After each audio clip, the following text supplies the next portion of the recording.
Praise lord everyone, అందరూ బాగున్నారా? మేము కూడా బాగున్నాం. దేవుడు మా ఫ్యామిలీలో చేసిన ఒక మేలును బట్టి అయితే మేము పాటలు పాడుతూ ప్రేయర్ చేసుకుంటూ చిన్న థ్యాంక్స్ గివింగ్ అయితే అనుకోకుండా సెలబ్రేట్ చేసుకోవడం జరిగింది. ఎందుకంటే మా నానమ్మ తను చూడండి ఎంత వీక్గా ఉందో. కొన్ని రోజుల క్రితం అయితే తను హాస్పిటలైజ్ అయింది.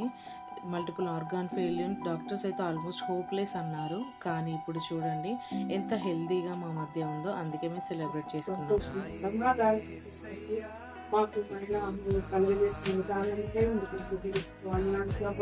గొప్ప దేవానికి స్తోత్రాలు, వందనాలు అయ్యా. ఆయుష్ను తండ్రి పొడిగించిన విధానముకై కృతజ్ఞతలు అయ్యా. ఈ చక్కటి యొక్క సమయాన్ని నాయన నాకు తెల్లకున్న కొడుకులకు అయ్యా మరి నాయన తండ్రి అయ్యా కలగజేసినందుకు నా తండ్రి గుర్తు చేసినందుకు మీకు వేలాది వేల స్తోత్రాలు, వందనాలు చెప్పుకోవడానికి మా బలినాన్ని తండ్రి మా ఉమ్మడి కుటుంబాన్ని అందరినీ జ్ఞాపకం చేసుకోమని అయ్యా ఈ యొక్క తండ్రి ఈ యొక్క శుభ సంతోషం తండ్రి మేము జరుపుకున్నందుకు మీకు వందనాలు.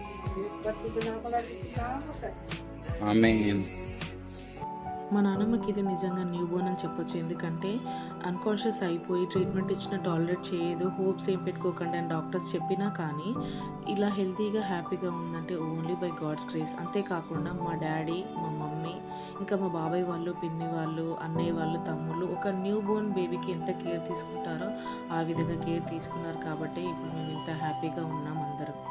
అందుకే తన లైఫ్లో ఉన్న రెస్ట్ ఆఫ్ ది డేస్ అన్నీ హ్యాపీ డేస్గా ఉండాలని మేము కేక్ ప్లాన్ చేసాం. ఇలాంటి చిన్న చిన్నవి చేస్తే వాళ్ళు కూడా నన్ను చూసుకోవడానికి ఉన్నారు అని ఒక ధైర్యంతో వాళ్ళు ఉన్న లైఫ్ని కూడా లీడ్ చేస్తారు కదా. మా నాన్నమ్మ అంటే మాకు ఇష్టం కాబట్టి మేము బ్రతికించుకోగలిగాం. బైబిల్లో ఒక మాట ఉంటుంది, క్రియలు లేని విశ్వాసం మృతమని.